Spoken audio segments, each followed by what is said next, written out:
okay if everybody that's trying to get a seat has gotten one? We'll get ready and start our meeting. If there's someone that needs a seat, doesn't have one, we'll see if we can't try to find one to help you be able to sit down and relax.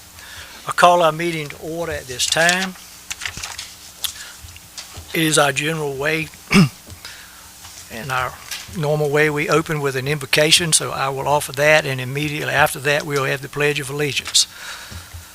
If you'd like to participate in this, you'll be welcome to do so.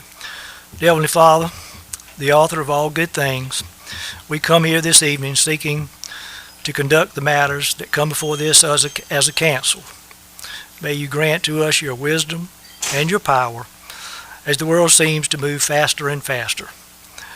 Where we feel we are so out of touch, alone, and not sure where to go, we know that we can take comfort through you. Even though we are much more sinful than we can ever imagine, we can rest on the assurance that we are also loved by you more than we know. I lift up this prayer in your holy name. Amen.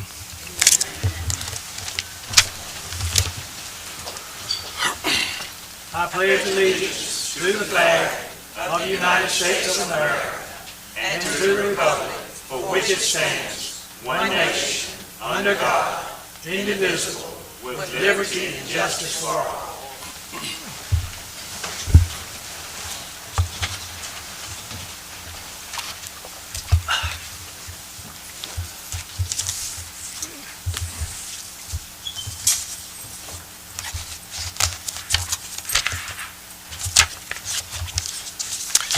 Before we move on to the next item, which is the adoption of the business agenda, I have some words that I would like to portray to the audience, a statement that I would like to read.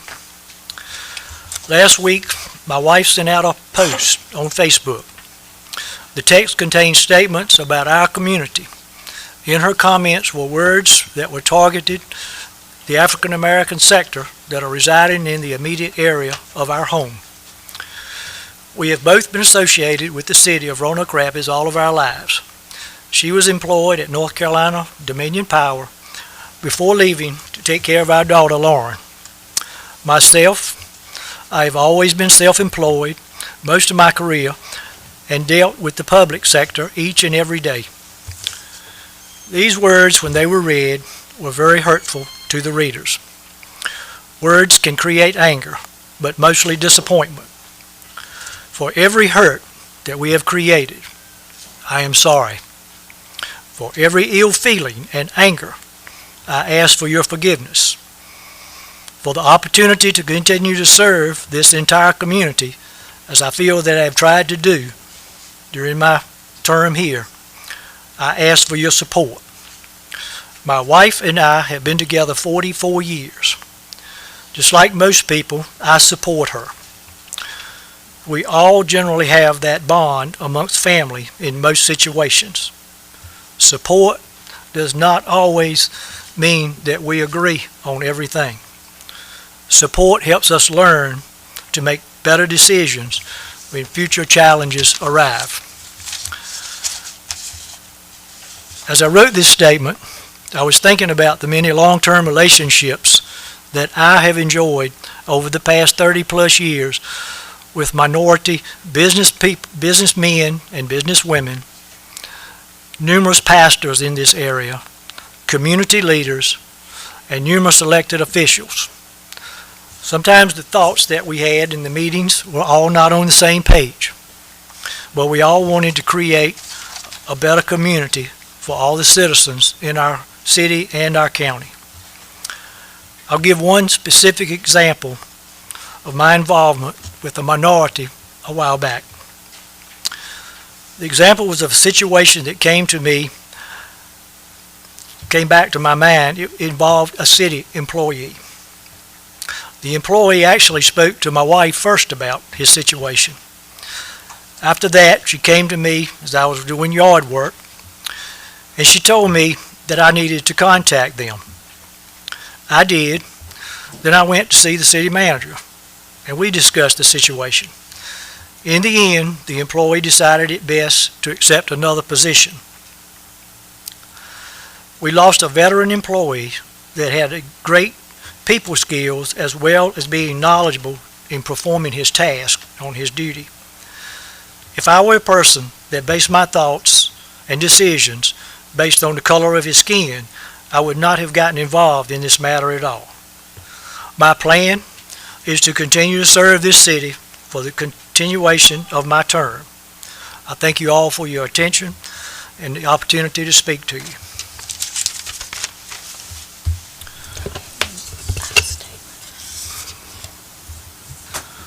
Our next item would be to adopt the business agenda. You'll do yours now? Okay, I'm sorry. Mayor Pro Tem Bryant has also told me that there's a statement that needs to come from the City Council. Ms. Bryant? Thank you, Mayor.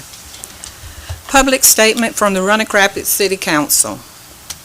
Each member of the Roanoke Rapids City Council is in full agreement with this statement. We stand united. We stand together as a council in the belief that every person in our community deserves to be treated with dignity, respect, and equality, regardless of race, color, background, or heritage. Recent comments shared on social media have caused concern and hurt within our community. We want to be clear that the City Council does not condone or agree with words or expressions that are racist, discriminatory, or demeaning toward any individual or group of people. While individuals speak for themselves, we as members of the City Council have a responsibility to speak for the values we believe should guide our community. We represent all people, all races, all colors, all backgrounds, and every neighborhood in our city. No resident should ever feel that they are less valued, less welcome, or less deserving of respect because of who they are or the color of their skin. Our community is stronger when we choose respect over division, and we are willing to stand together against words and actions that diminish the dignity of others. We recognize that public trust is built not only through what we say, but through how we lead. The City Council remains committed to serving every resident fairly, listening to every part of our community, and working toward a city where everyone knows they belong. We encourage our community to move forward together, not by ignoring hurtful words, but by rejecting prejudice, treating one another with respect, and demonstrating through our actions the kind of community we want to be. Hate and racism do not represent the values of the Roanoke Rapids City Council. We stand for dignity. We stand for respect. And above all, we stand with and represent all of our people. This statement was signed by Council members Rex Steinbach, Kirk Strickland, W. Keith Bell, Andy Jackson, Sandra Bryant, Mayor Pro Tem. Thank you. Thank you, Ms. Bryant.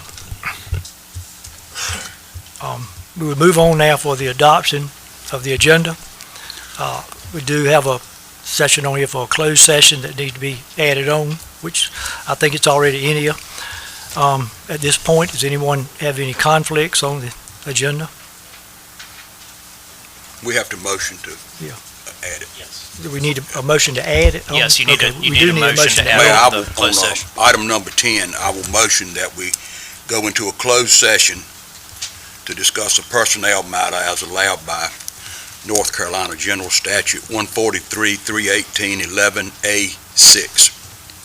Okay, the motion is by Mr. Steinbach. Do we have a second to his motion? Second.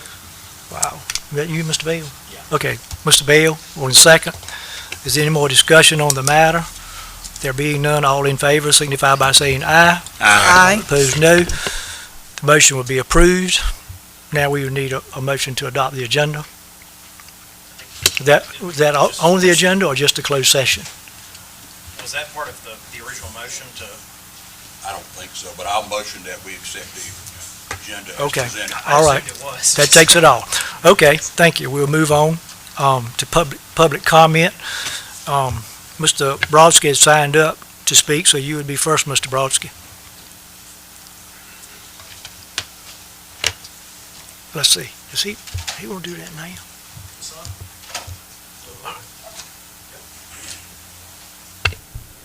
Hello, hello? Okay. Good afternoon, all. My name is Ephraim Brodsky. I live at 936 East 7th Street in Roanoke Rapids. Today I did something different. I printed out Yvonne Dowdy's comment for all of you to read. And I want you all to look at that last paragraph. This was her words, not allegedly, not accidentally, not potentially. These are her words that came, that our whole town saw. I'd like you all to look at it. Now, before I'm going to start my prepared speech, I'd like to say this. There is no moving forward with anything in Roanoke Rapids with Emery Dowdy as our mayor. None. Now, good evening, citizens. I am standing before you tonight as a proud, concerned resident who cares deeply about the safety, unity, and dignity of our community. As one of the only Jewish residents living in Roanoke Rapids, I know what it feels like to be part of a small minority. And I know firsthand how quickly unchecked rhetoric escalates. Hate speech like this makes me genuinely fearful for the safety and well-being of my family in the very place we call home. It has now been a full week since the public learned of the explicitly prejudiced comments posted online by the mayor's wife, Yvonne Dowdy. In that post, she openly targeted black residents, claiming that the arrival of black citizens into our city and schools brought problems, while generalizing that black renters do not maintain their homes or want to work. Further, a look into her personal platform, which was public, has revealed a disturbing pattern of anti-Muslim rhetoric scattered all across it. Hate directed at one minority community inevitably threatens all of us. When you scapegoat black families, students, and workers, or publicly target Muslims, you erode the basic fabric of safety and respect that every family in this town relies on. This isn't just about one group. It's about the collective security of our entire community. Yet despite the weight of these words, Mayor Dowdy remained completely silent until 2 minutes ago when he gave a weak, prepared speech. He couldn't even speak from the heart. He had to rely on a piece of paper.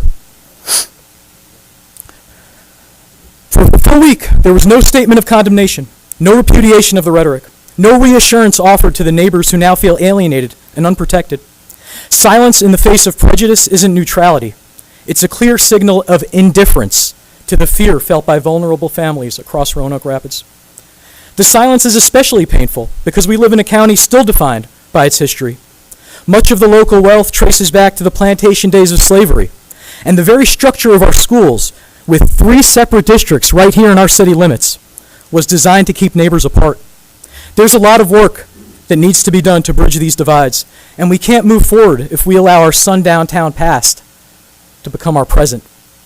To the members of City Council, your silence is also not an option. Leadership is tested in moments of crisis, and this is your moment, all of you. I urge you to show true moral courage by standing up for all families in this city and publicly joining the call for Mayor Emery Dowdy's resignation. Don't just sign a generic media release or a prepared statement. Speak up, right here, from the heart, in open session. Your voices carry weight, and it's time you use them. Our town deserves leaders who unequivocally reject prejudice. Because the trust essential to the mayor's office has been fundamentally broken, I call on Mayor Dowdy to step down and submit his resignation immediately. Thank you.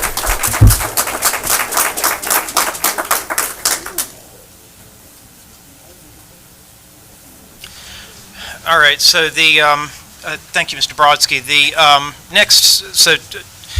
I know that I see a lot of new faces here, and that's great. Honestly, we should have more participation at public comment. Mr. Brodsky has spoken before. He understands the procedures and different parts of this.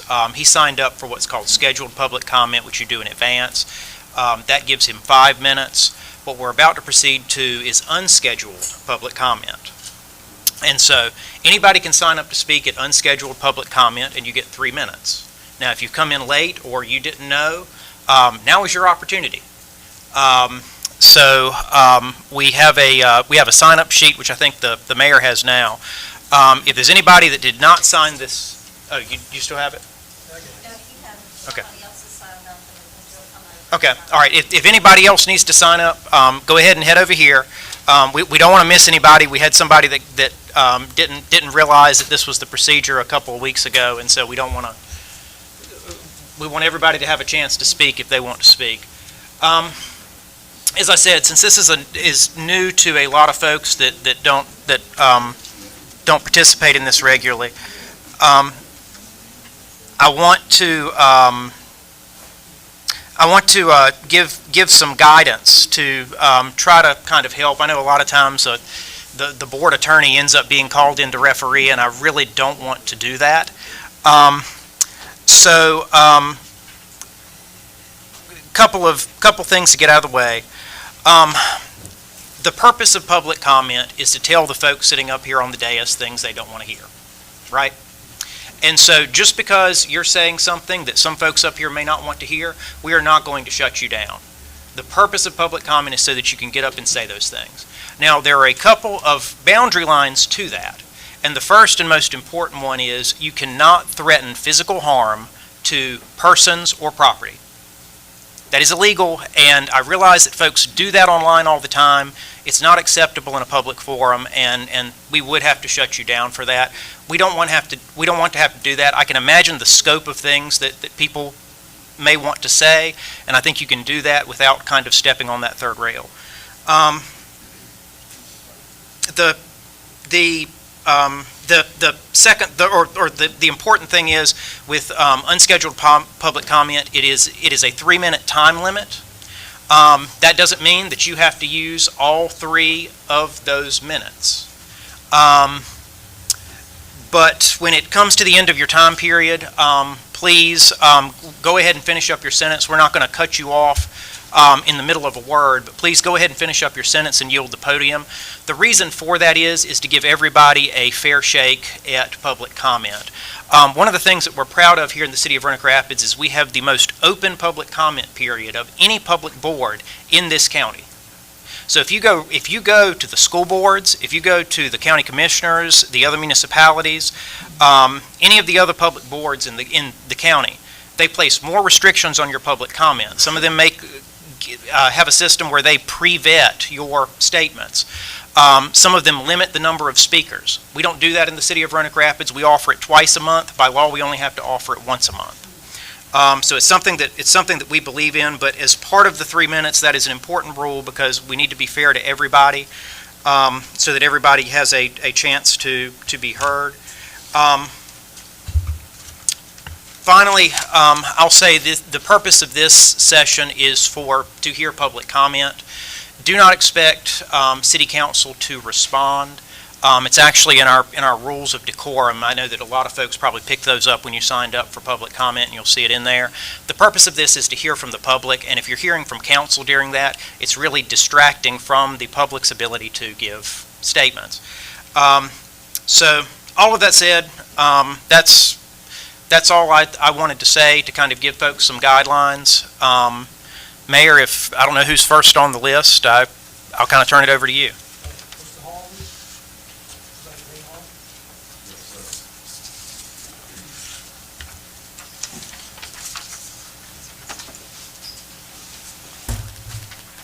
Good afternoon, everyone. For some of y'all that don't know me, I was born and raised here. I left here in 1976, and I just came back probably about 2.5 years ago. And that post brought back old memories of Roanoke Rapids. The reason why I left here in 1976, to be honest. So, that's some background on. So when you see my face, to say, you don't belong here, you new here. No. My family is rooted in this county and in this town. All right? Again, my name is Ray Harvey. I'm the president of the Halifax County NAACP branch 541B. I am here to speak on that post that is going around on Facebook. the mayor's wife, who is not a sitting elected official, but however, she is the mayor's wife, should have known better than to make a post about black people in that negative way. Any segment of the population that this mayor is supposed to be serving, no one should never, especially his wife, say anything negative about any segment of Roanoke Rapids citizen.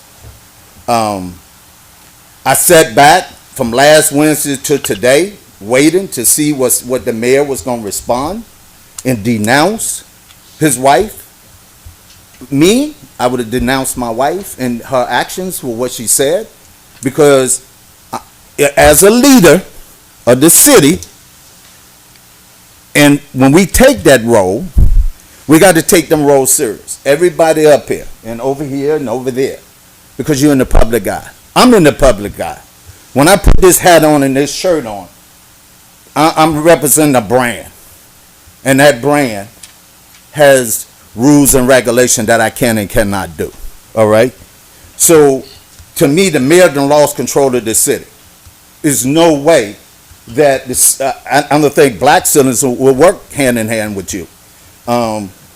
So, to me, I would like to see the mayor step aside and see new leadership heal this wound that his wife opened in our city. Thank you.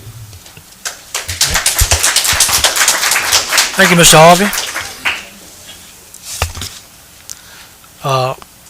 Morgan, Jan Morgan.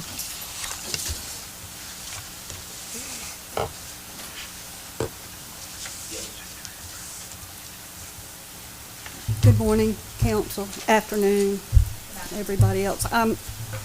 I'm on a very different topic, and apparently I'm way off from what everybody's doing, but I am here as a citizen with a concern, and I have to say that I have been to a number of these meetings when I've had a concern, and they are open and respond to it.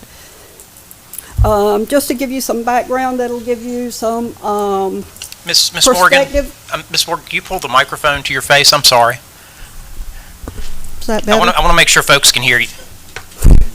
Can you hear me? Yes. Can you hear me now? Just to give you my background so you'll understand my perspective in what I'm getting ready to say. I'm a MBA, CPA. I've been a retired, all of that. You need to speak in the microphone. When you turn away, I don't think they can hear you. And I should be talking to y'all. Go ahead. Well, everybody. Anyway, my background is MBA, CPA. I have been a CFO for corporations for most of my career. So my comment is about the hiring criteria that the county uses, and I understand there's been a change in the county accountant, county whatever y'all call the manager, the department head for accounting, and I'll have to say, frankly, I think that's a positive for the county. I've heard a number of the reports that are presented, and as a professional accountant, they were not very professional. And in an early meeting, when the topic discussed was, I think it had to do with refinancing for the theater, and the comment, the county controller, accountant, comment was, oh, well, if we do that, I'd have to make journal entries. As an accountant, that is unimaginable comment. What are you, a AP clerk? So please, we need people who get some kind of, I don't know how you'd end up hiring somebody who would make that kind of statement as a professional accountant. So in any leadership role, certainly I hope we're vetting these people, checking their references, checking their education, because I don't know where that person came from, but she was not a professional accountant in my opinion.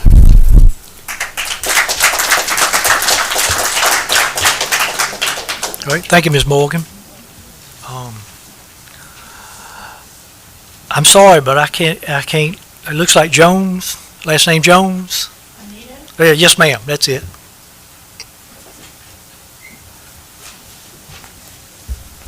Hello, everyone. My name is Anita Jones, and my business here is Affordable Rentals. I rent houses. The reason I'm here today is because a lot of landlords that are here, we have gotten their riffraff for the way that the city of Roanoke Rapids look, but it's not the landlords. In my opinion, a lot of the houses around here, a lot of the old people, they own them, and they're run down. They don't have the money to fix them because they can't pay the taxes and put people in them. But on that Madison and Monroe Street, it's not a lot of blacks that own those houses. And when they're all torn up, it's not that the landlords that we didn't fix them up, but we do fix them up, but they're tenants that tear them up. And when you guys say that we need to do better in reference to speaking to blacks, I rent to Mexicans, white and blacks, and they all tear up. It doesn't matter who you are, all people tear up. So I just wanted to say that on behalf of the landlords that people are saying what we should do, you know, you need to see some of the things that we do go through, and it's not just us. And like I said, a lot of those houses, the city need to have funds for those older people to fix them up that have died out. Because what's going on is that I'm in that area every day. The homeless people are taking over those houses. They're tearing them up. I see people in that area. They can walk right. They can go and break in places and be walking right down the street, just selling the things that they've stolen. But this isn't a landlord problem. It's a everybody's problem. And the issue needs to really be looked into and something done about it. And I thank you guys. All right. Thank you, Ms. Jones. Rashad, and is that Jones? You don't want to speak? Mr. Harvey? David Harvey?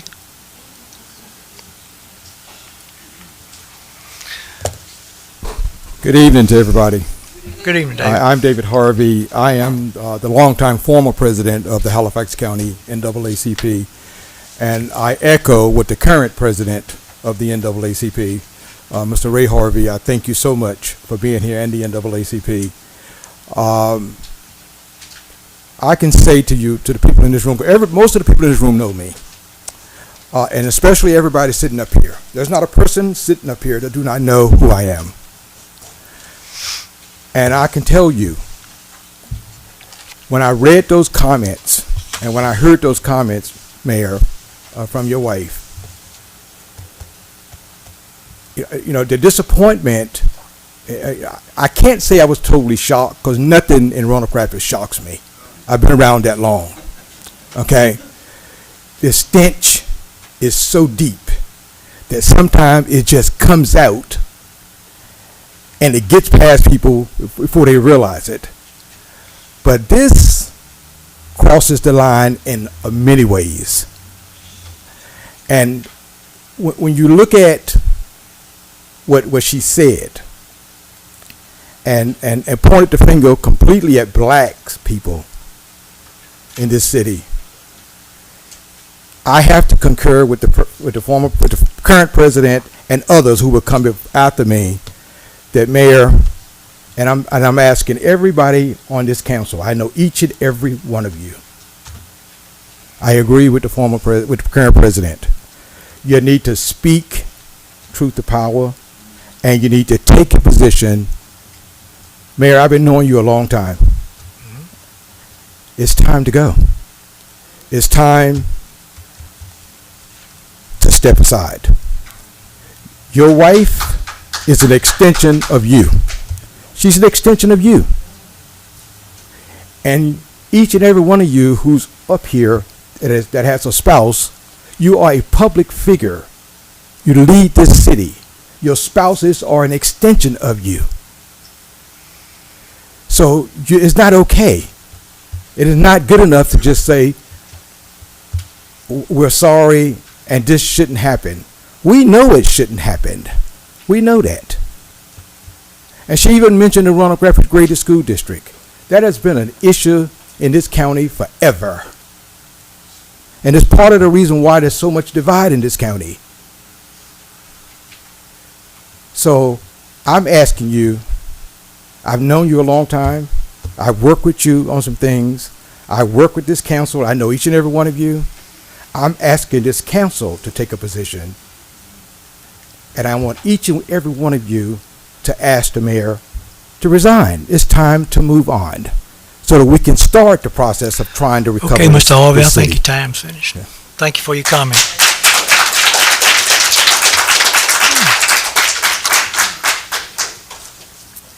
Mr. Garrett?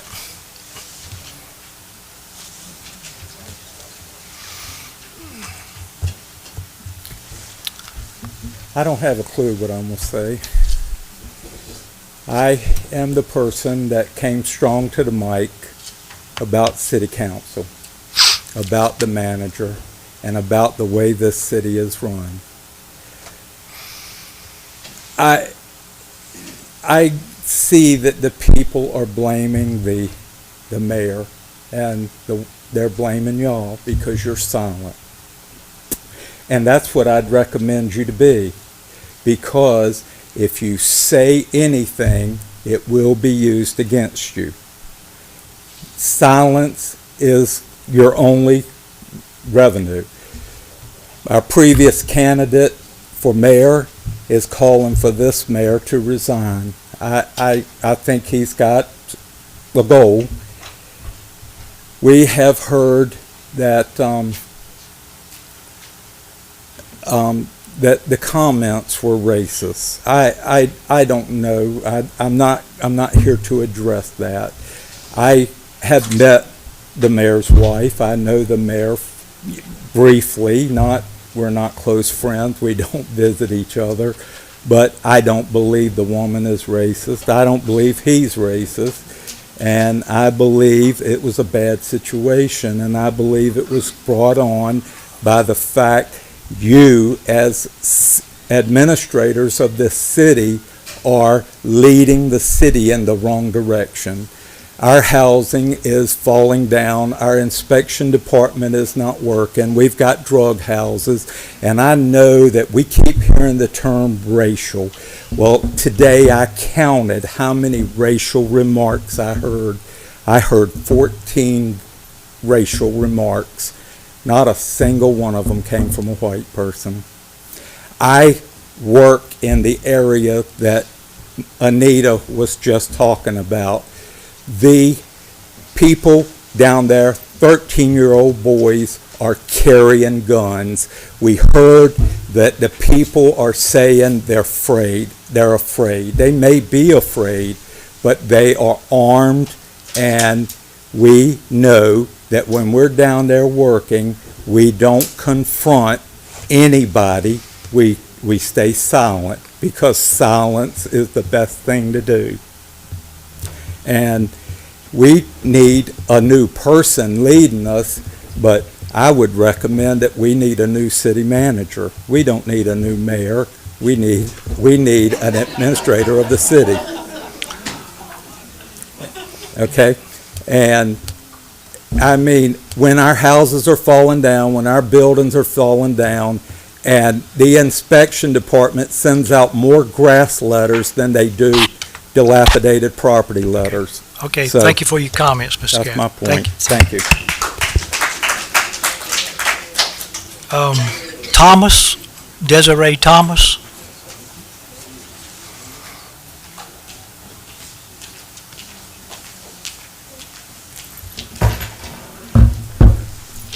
As stated before, my name is Desiree Thomas, and I'm here. I'm pretty sure we all know that a public statement was made. We know who said it, and as many of us already know, it's made national news. What stood out was the part about black citizens who moved into Roanoke Rapids. I want to address that. My great-great-grandmother was from here, so we wasn't just dropped off in Roanoke Rapids. Back when the very system told them where they could live, where they could work, where they could sit, and sometimes whether they could voice their opinions, whether it mattered or not. My family has generations tied to this community as well, and I'm not the only person who could say that. If Roanoke Rapids is concerned about neglected properties, address neglected properties. If the landlords aren't maintaining the rentals, hold the landlords accountable. If there are code violations, enforce the codes fairly across the entire city. Don't pick and choose where the rules and regulations apply to. But attaching those problems specifically to black citizens creates stereotype, and when you create stereotype, you create angry people. Black people in Roanoke Rapids, we're homeowners, we're renters, we're veterans, we're teachers, we're nurses, we're business owners, we're government employees, we're parents, we're taxpayers, and we're community leaders. And while we're discussing what black citizens supposedly aren't doing, let's talk about the things that are happening when we're trying to do something, the barriers that we have to overcome. That's not always equality across the board. Hold every race according to the same standards regarding of the race, your neighborhood, your name, the connections, or who it is that you may know.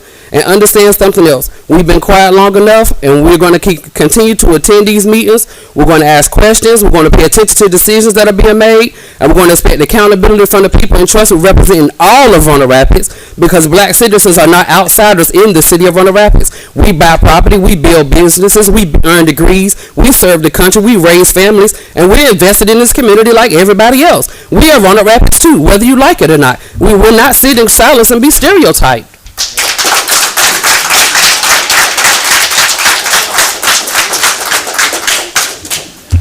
Mr. Smith?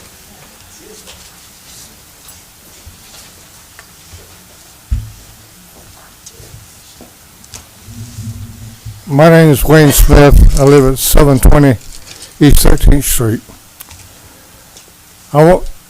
I'd like for the council to show me the money. What I'm talking about is a new bridge that y'all talking about building. When we could talk to the school system to use the road behind the school system, even if the city has put not asphalt but gravel down to do it, it'd be a whole lot less money. It'd be more convenient for the people. Leave the bridge where it's at, let the people walk across the bridge. If we need to, put a pipe down where you can drive cars. Well, we have tried, when I was on city council, we tried to make Challenger Park a nice park. We can still make a nice park. It doesn't have to be spent all this money on one bridge. It can be spent on something else that'll benefit the people more so than the bridge that will go across it. It's going to take a lot of money to build one. And it's a lot of money that the people in Roanoke Rapids don't have. We don't have the funds in the city to do what everybody wants done. We took out of the general fund again this year to balance the budget. A lot of the council members don't know, but if you look into the budget, you shows the interest that comes out of the money that we got in the budget on the reserve funds. That money is taken out every single month and put into the budget. It's not put back into the general funds. It's money that the general funds is earning should be put back into the general fund, but it's not. It's been in the budget. So you approved $500,000 to increase the budget, so the budget was balanced. You had $540,000 that was taken out of it, plus so you took out over $1 million this year out of the general fund. So think about that when you start talking about, let's build a bridge. Find some alternatives. Talk to the city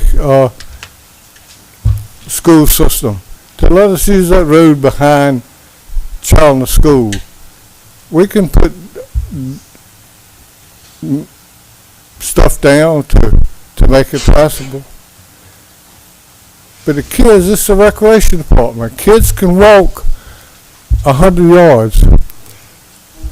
People with handicap can't, so we're going to need some transportation in there to them.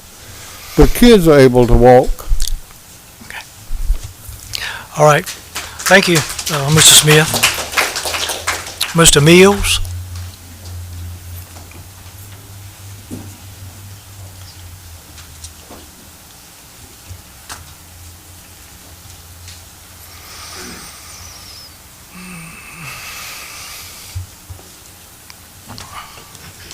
members of the Roanoke Rapids City Council,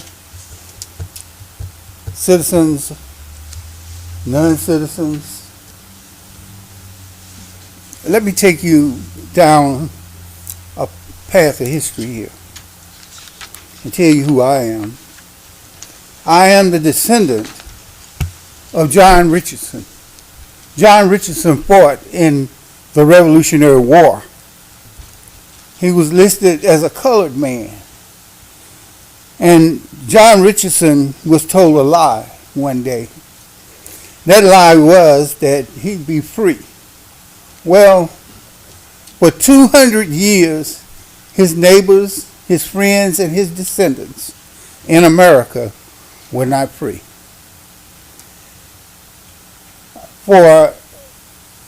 Now, this article written by your wife, Mayor, took the face which America has been trying to erase for at least the last 50 years or more, and put it back on the city of Roanoke Rapids.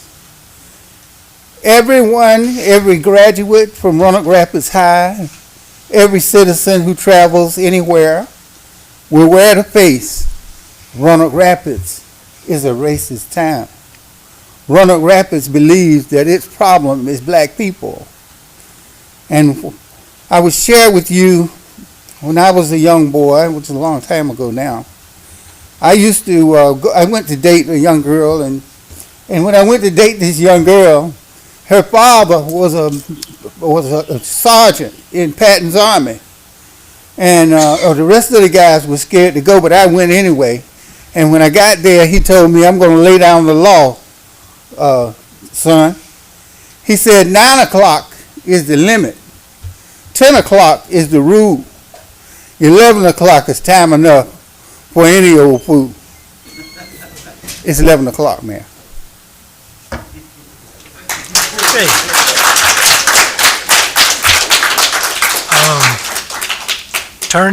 Carrie Turning.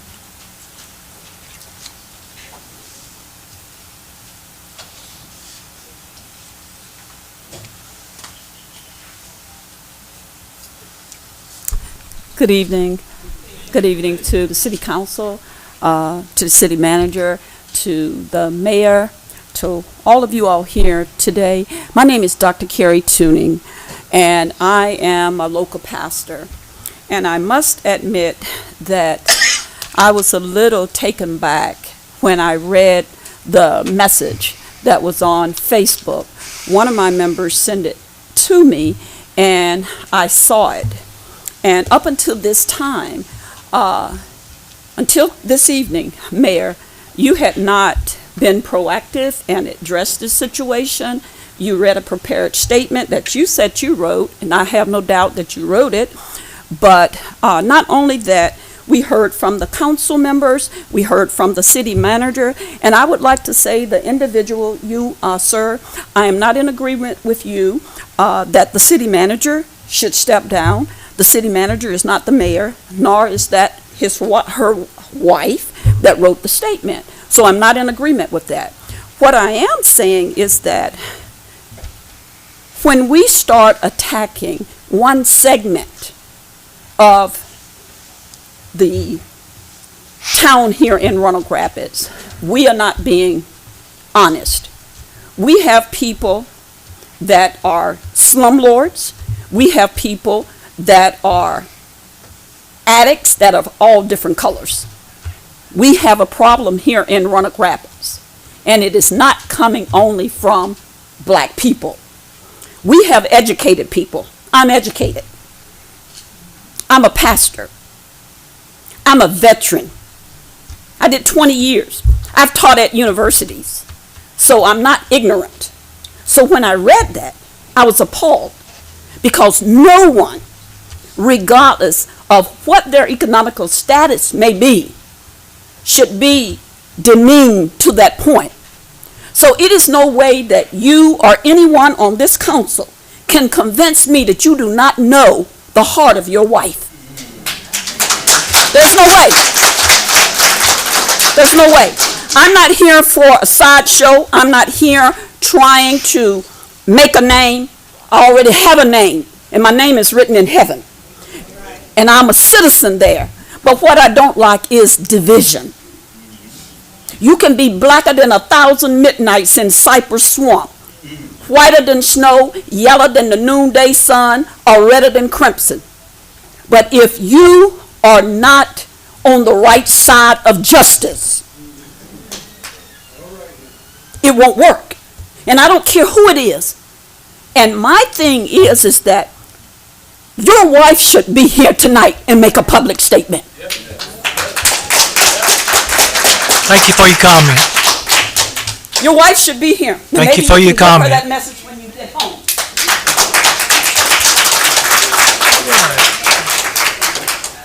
home. Rachel Jones, Ms. Jones.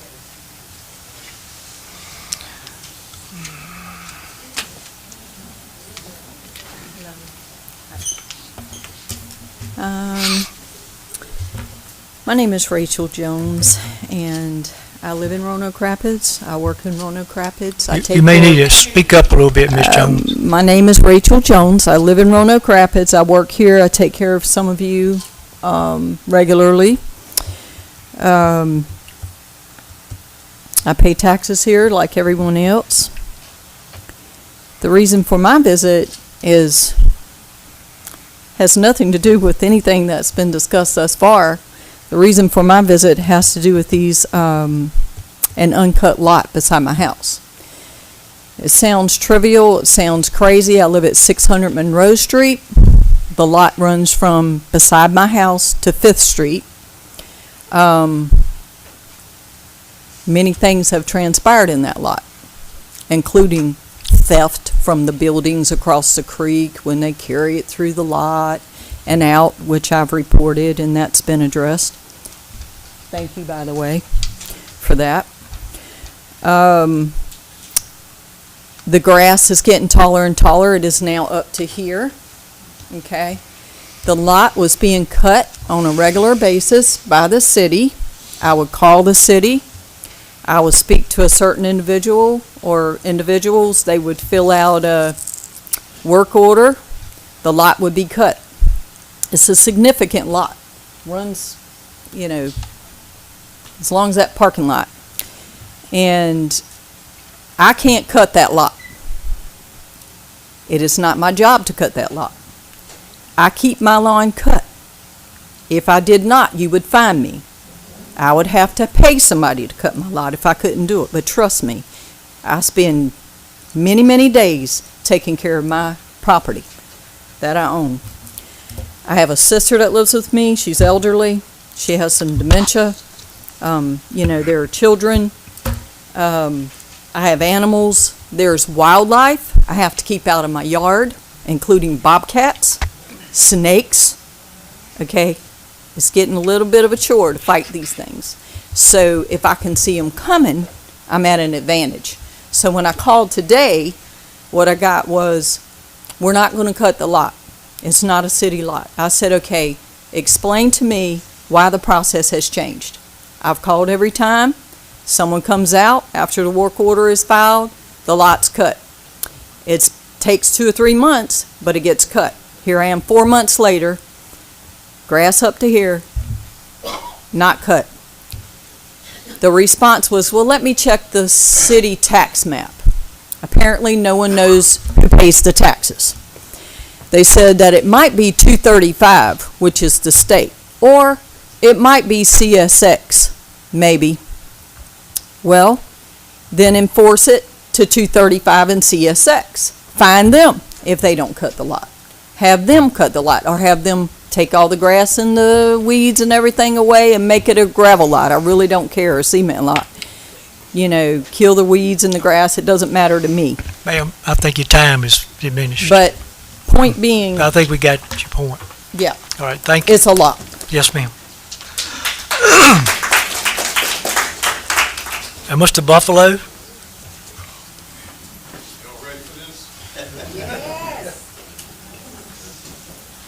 I'm Terry Buffalo. I live at 225 Chokiot Street in Roanoke Rapids, and I'm not so sure that there aren't people right here in this room and on this board that are not in agreement with what the mayor's wife had to say.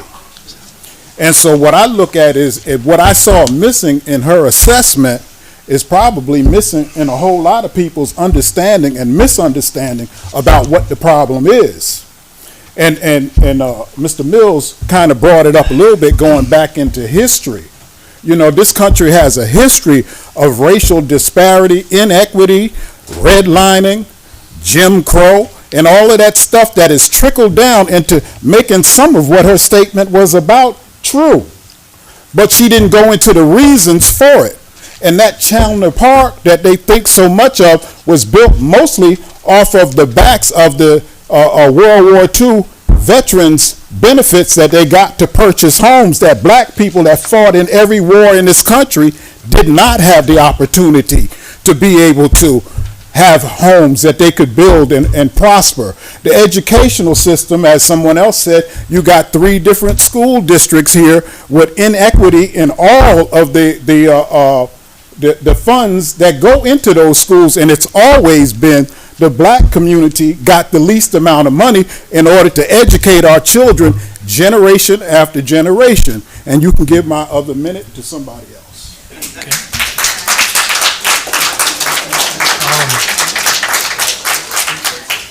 Diaz?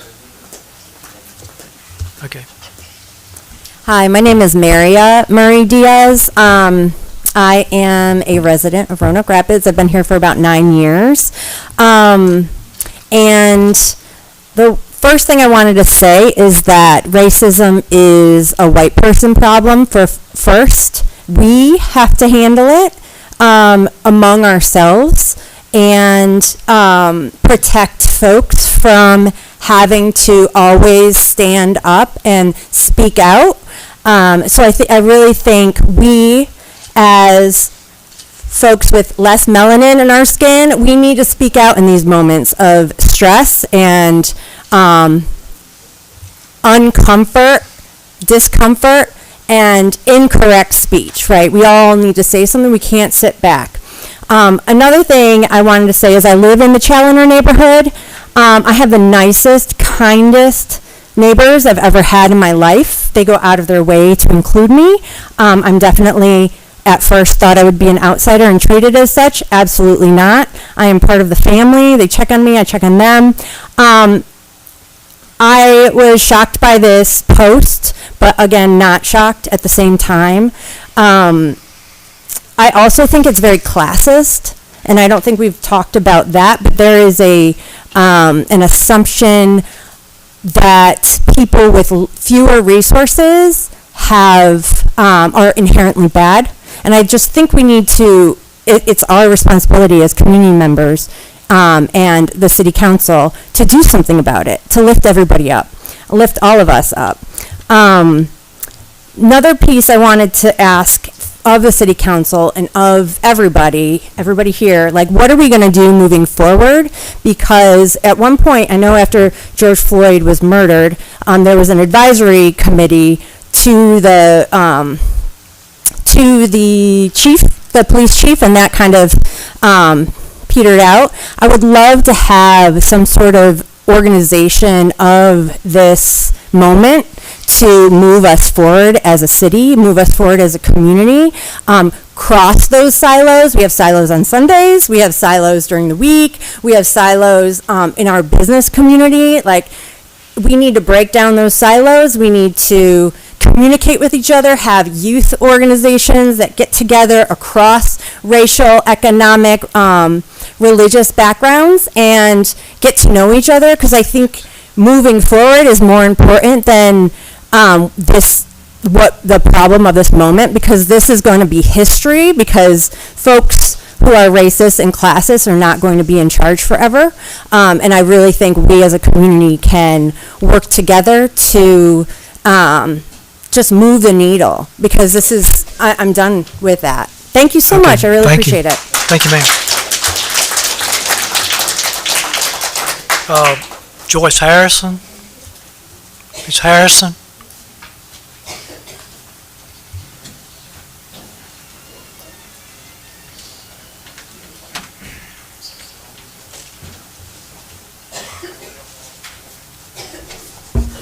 First of all, I want to say good evening to all the council members and all the members out here and citizens of Roanoke Rapids. I currently have a property over in Brandy Creek subdivision. Could somebody please tell me what's going on over there about them cutting the trees and all this commotion going on with the trucks and stuff? And the water park that's supposed to be coming here? Because I'm getting a little fed up with this man calling me about my land being sold to him. And I've told him on 4 or 5 occasions I'm not, ready to sell my land. So could somebody please kind of fill me in on that?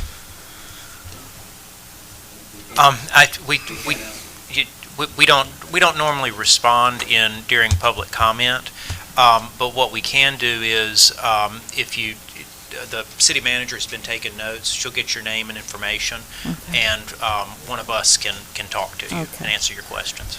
All right. And another thing, I was very disturbed this morning when I was going to my medical appointment, and I was sitting in my car, and I turned the radio on, and the first thing that I could hear was them saying, Roanoke Rapids has a problem with a racist over there, and the person happens to be the mayor's wife.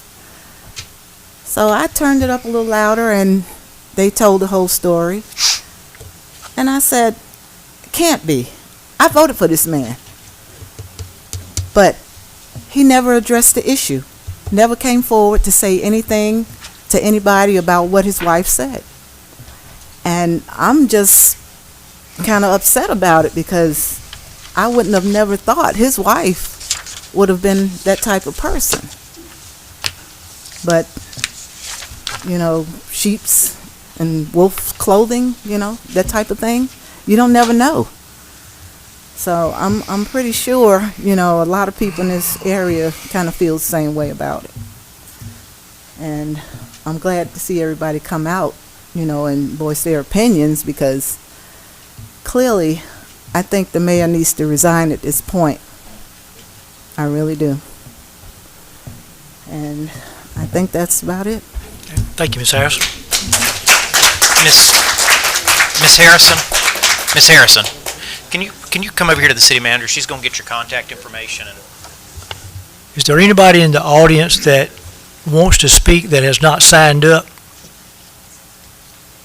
You can do it now if you want to. Still allow you to speak. Did we get everybody? We didn't miss anyone.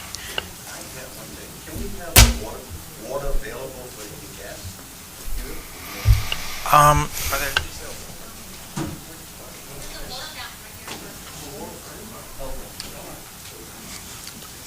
Good evening.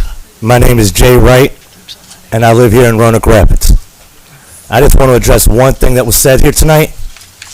There are plenty of white folks who are upset about what has happened here. That is what has transpired in this state. Some people want to make it seem like it's just divided into half. It's not. By far and large, the people in this town want leadership that looks out for everyone. Not just the ones they like, not just the ones they think are going to help them out, not just the ones that are stopping them from taking over the town. No one in this town is going to take this from the working class. I know you want to, but you're not going to. And if you ever blame white people like that again,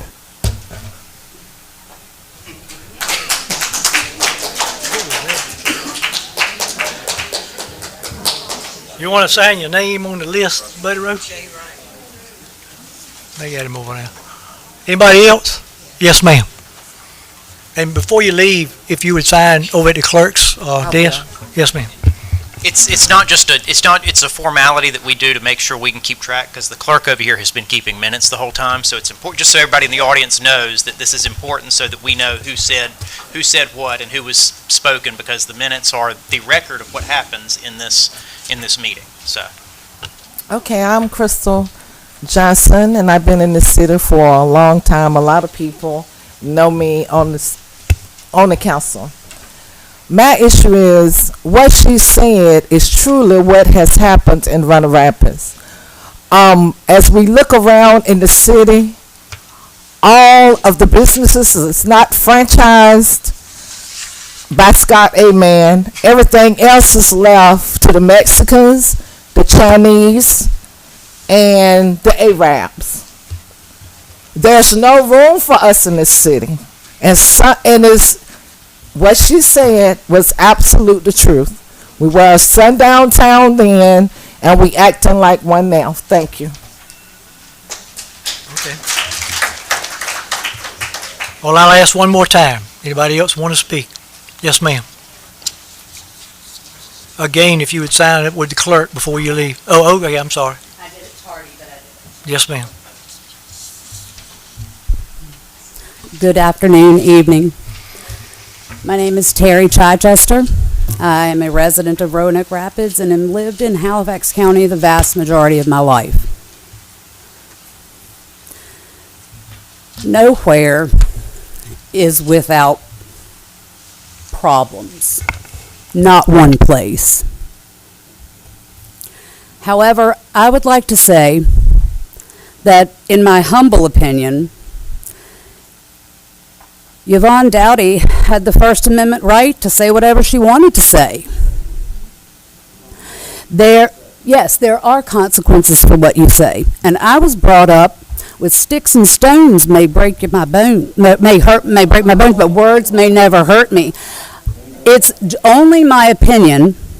It's only my opinion, again. A little bit of order so we can hear. Everybody's been respectable of everybody else, so let's be respectful to everybody else that comes forward.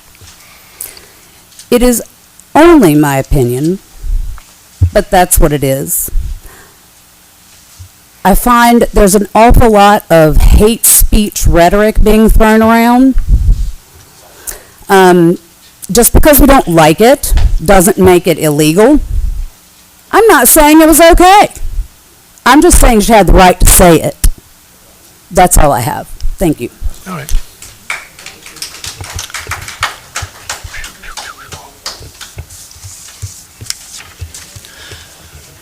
Okay, if that concludes the individuals that want to speak on any subject this evening, we will move on to item 5, which is the approval of the City Council meetings for the August 5th, 2026 regular meeting.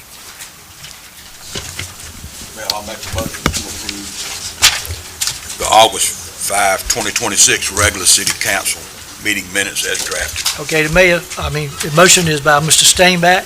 Do we have a second to his motion? Second. Second by Ms. Bryant. Any more discussion on this matter? All in favor signify by saying aye. Aye. All opposed say no. The motion will be approved, and we will carry on. Item 6 is old business. I'd call on Mr. Davis, the city attorney, for SRO agreement. All right, this is more an update for the public.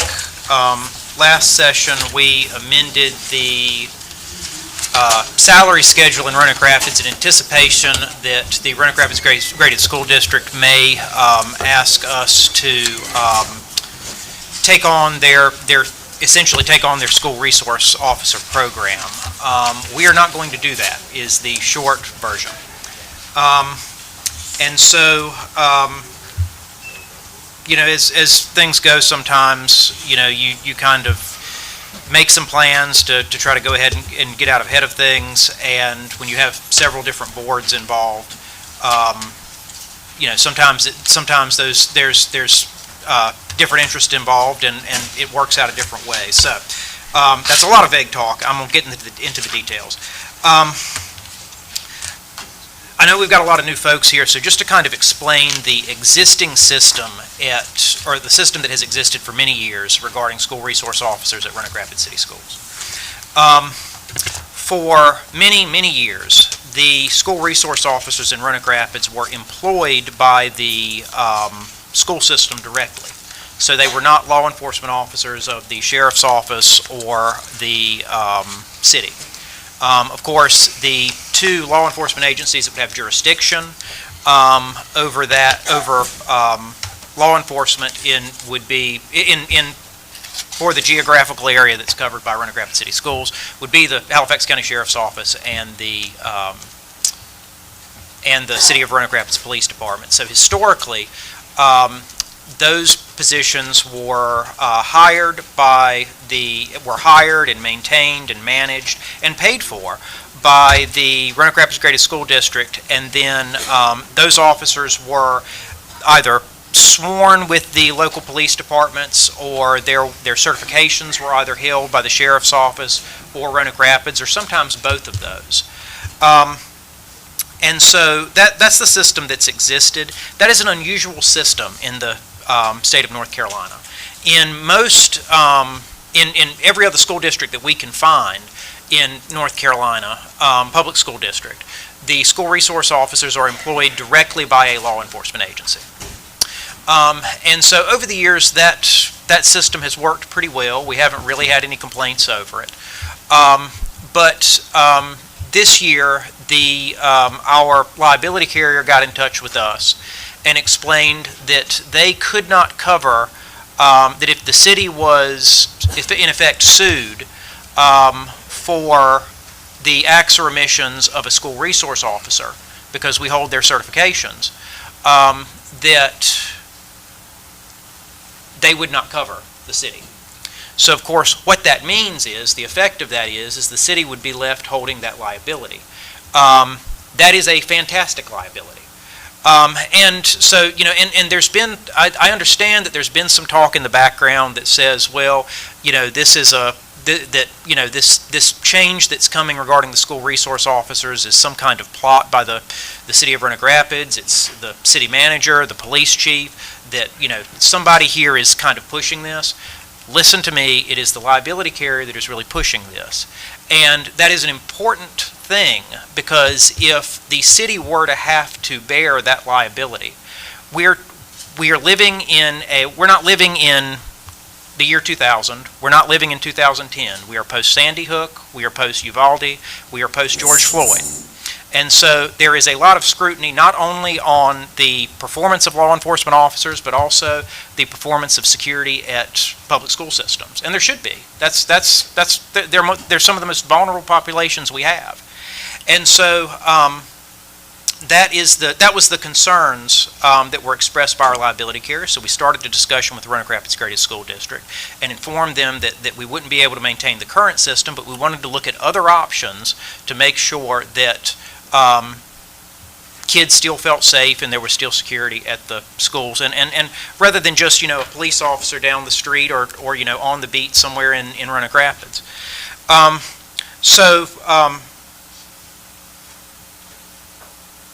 of course just to kind of put a fine point on that, one of the things that matters when we're talking liability, and when we're talking,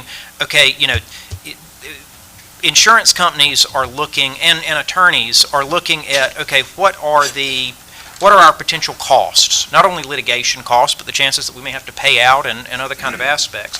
And a lot of what is looked at to say, well, were there reasonable precautions taken, is what does everybody else do? And so because our system is rather unusual, that is a chief part of the concern,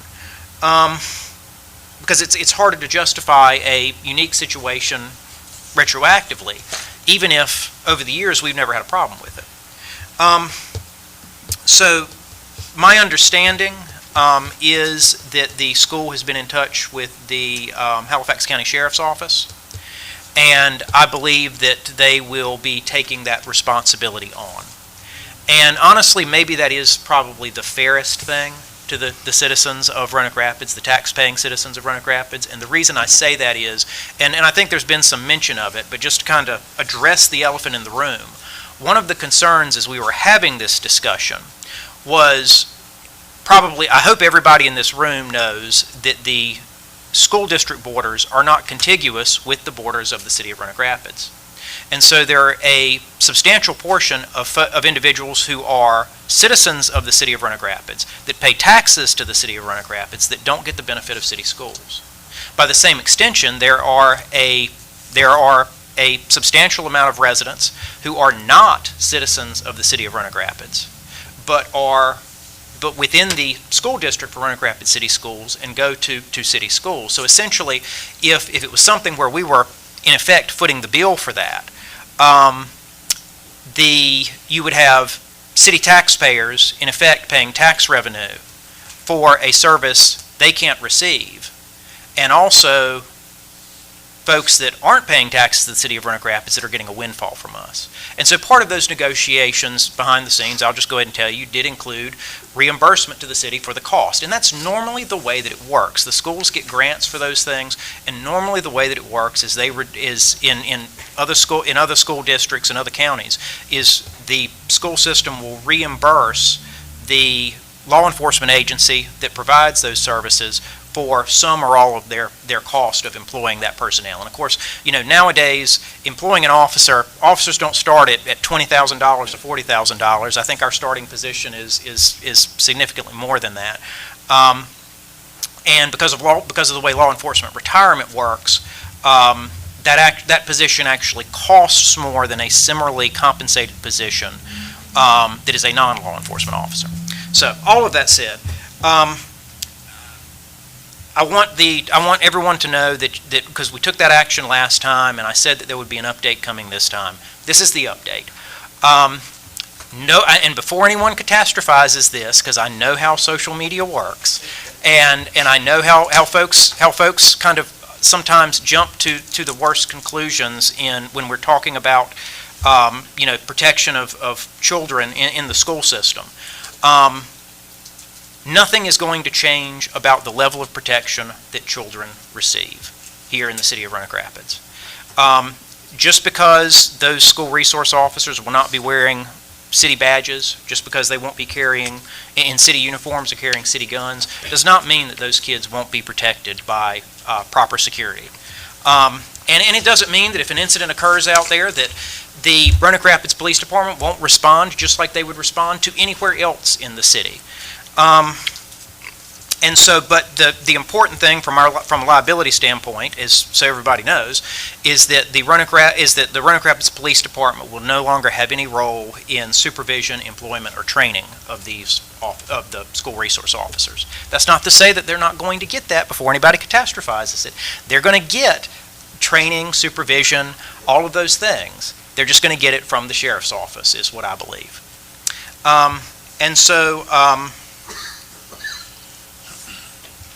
As always, and it's something that I think everybody that matters to everybody up here on the dais, is that we want to be a good partner to the other public boards in the county, whether that's the county commissioners, whether that's the Roanoke Rapids Graded School District.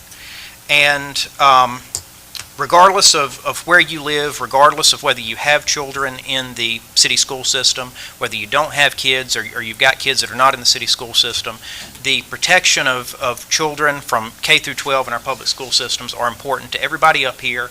They should be important to everyone in the city of Roanoke Rapids. And so I just want everybody to know that even though we won't have a role in it, we trust that the school board is going to ensure that the children and the staff and the teachers and the administrators at city schools continue to receive the same kind of protection that they have before. So that's probably more than I needed to say, but I just wanted to make sure everybody, since we've got some new faces, kind of understood the kind of background of what we were talking about today. So subject to your questions, Mayor and Council, that's my statement on that. Okay. Anybody have any questions for the attorney? If not, we'll move on to new business. First item, city manager. Good evening, Mayor and Council. At certain times throughout the year or over time, we work with equipment and vehicles that eventually become no longer of use to the city and its services. With much of this, we wear things out till the wheels are falling off, or there's really no viable use left for the city. So there's been a resolution prepared before you of 9 items that have been proposed for surplus auction on GovDeals, and that list is provided for you in the ordinance resolution 2026.06. Subject to any questions you may have, request approval of that resolution. All right. Does anybody have any questions about surplus material? If not, we would need a motion to approve this. I'd like to make a motion to adopt resolution number 2026.06 to officially declare the equipment and vehicles as surplus and authorize the sale by electronic auction. Okay, motion by Councilman Bell, second. Second by Mr. Jackson. Any more discussion on the matter? There being none, all in favor, signify by saying aye. Aye. All opposed, no. Motion will be approved. Ms. Rourke, Finance Director. Good evening, Mayor and Council. First budget amendment that we have before you this evening is for the fire recovery program in the amount of $3,559.49.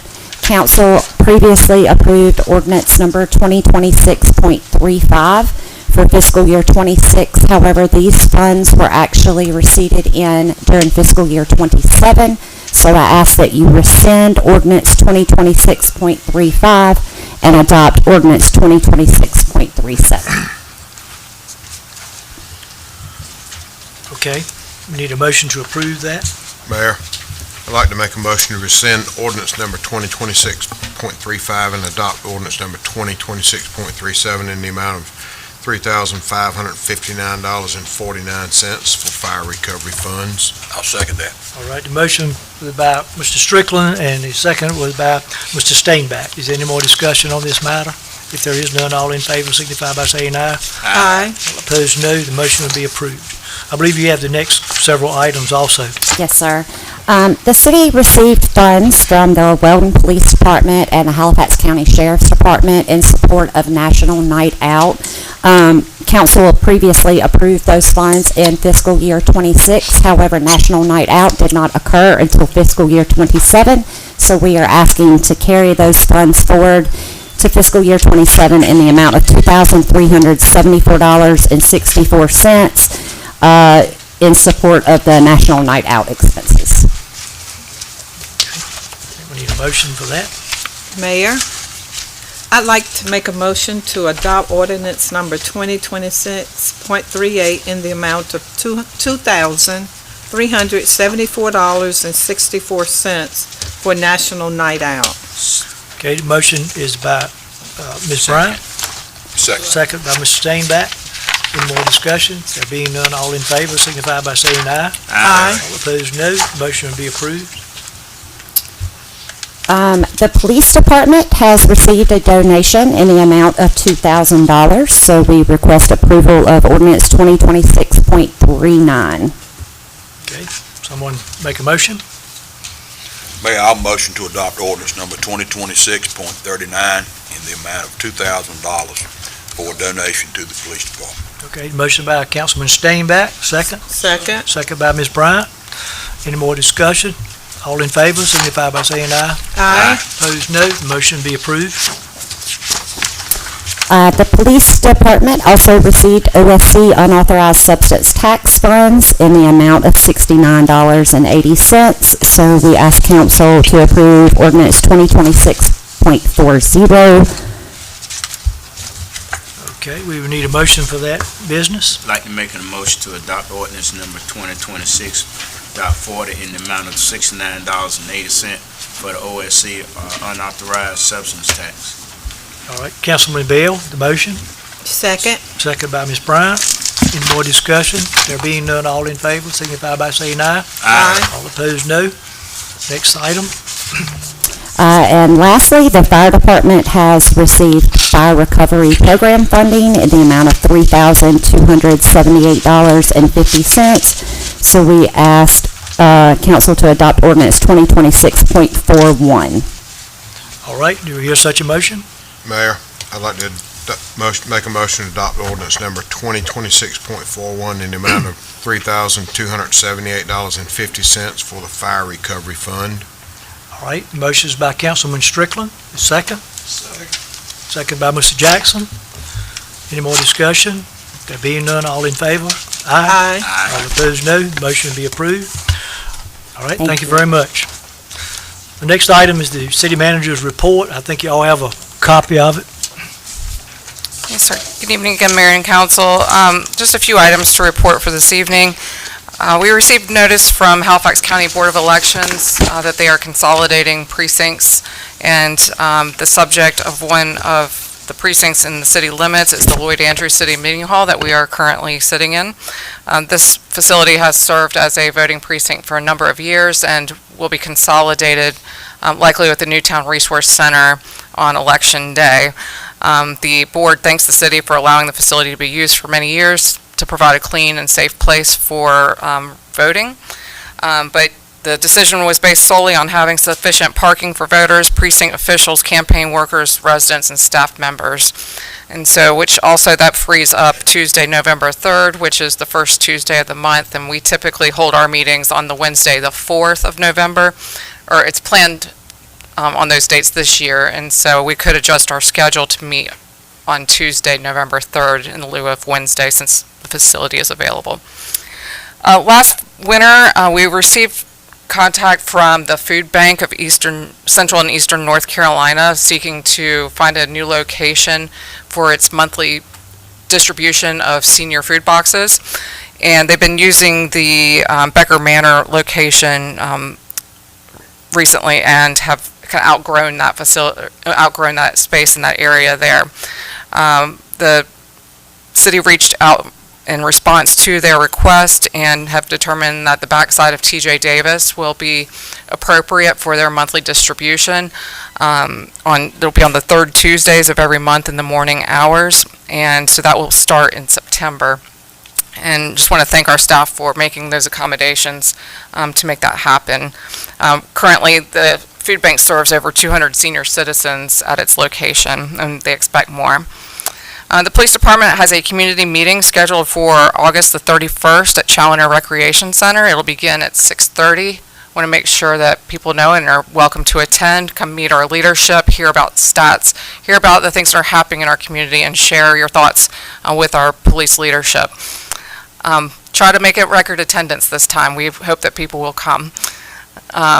So again, that'll be the 31st of August at 6:30 at Challoner Recreation Center. And then the Police Club is hosting an annual cornhole tournament to help support their Christmas for the Kids effort. That will be on September the 19th. Also on the 19th, a 5K fun run and walk will be held at the Canal Trail. Registration is available at roanokecanal.com. There's many events happening at our senior center, open for all tomorrow. The 19th will be the final happy hour of the season, and they have grief support also meeting this week on the 20th at 2 o'clock, and then an intro to social media course coming up on the 25th from 11 to 1 o'clock. There's many resources and courses available there to our senior community. And then also our aquatic center is starting to offer, yesterday starts offering adult swimming lessons on Mondays and Wednesdays at 11.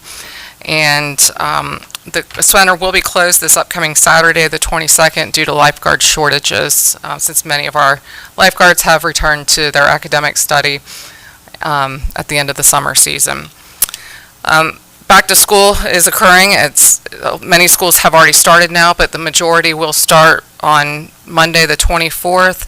We do expect there to be traffic around our local schools, and so just to be mindful of that. The first couple of weeks of school seems to have more traffic than others, with the anticipation of going back and getting into those new routines. Additionally, it came to our attention today that the Roanoke Rapids High School football game that is scheduled for Friday night has been moved to Thursday night due to the threat of inclement weather. So Friday's game will be at 7:30 on Thursday. And last but not least, the Halifax County Board of Commissioners intend to hold a special meeting on Tuesday, the 25th, for the public to hear about an economic development project with quiet data centers at Halifax Incorporated. That meeting will be at the Commissioners' meeting room and begin at 6 o'clock on Tuesday, the 25th. Subject to your questions, that concludes my report for this evening. Anybody have any questions for the city manager? Okay. Finance report.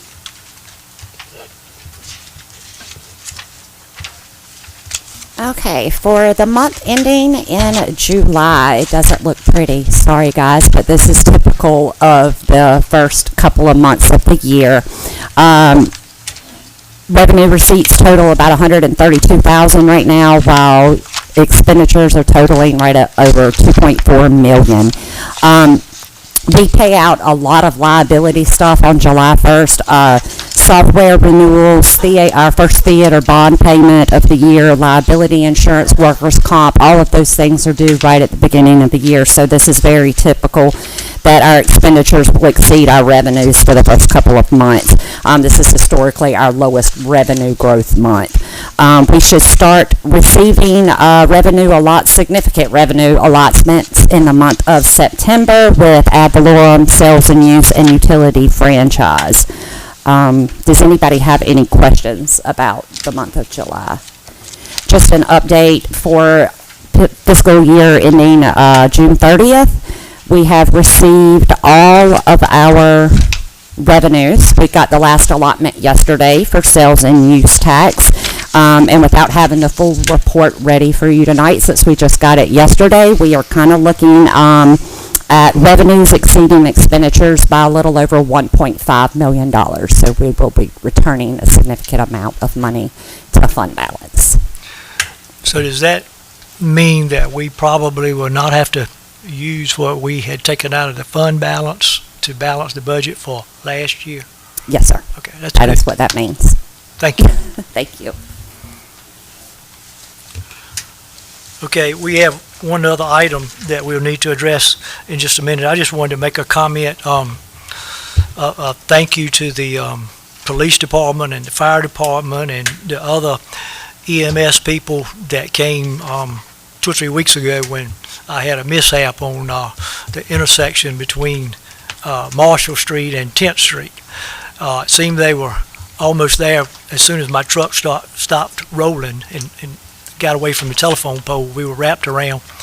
Also, the gentleman, Roland Holmes, from over at his place, he came over and got his wreck done, got me out of the middle of the road, and, all things were well. Nobody was hurt. The 2 ladies that hit me, fortunately, they had some insurance on the car. She didn't have any driver's license, but, it was still a good thing. I had my dog with me, and she hit us in the back rear door, the right-hand passenger side rear door. So it would have been considerably worse, I'm sure, for him and me if she had hit us in the front. But we were very fortunate, and we had very good help there to take care of us. With that being said, we need a motion to discuss a personnel matter under the statute. We need somebody to make a motion for that. Mayor, I'd like to make a motion to go into closed session to discuss a personnel matter as allowed by North Carolina General Statute number 143-318.11A6. Okay. Second. Mayor Pro Tem Bryant has made the motion, and Councilman Bell has made the second. Any more discussion? All in favor signify by saying aye. Aye. All opposed say no. We will take a brief recess, and then we'll be in the closed session.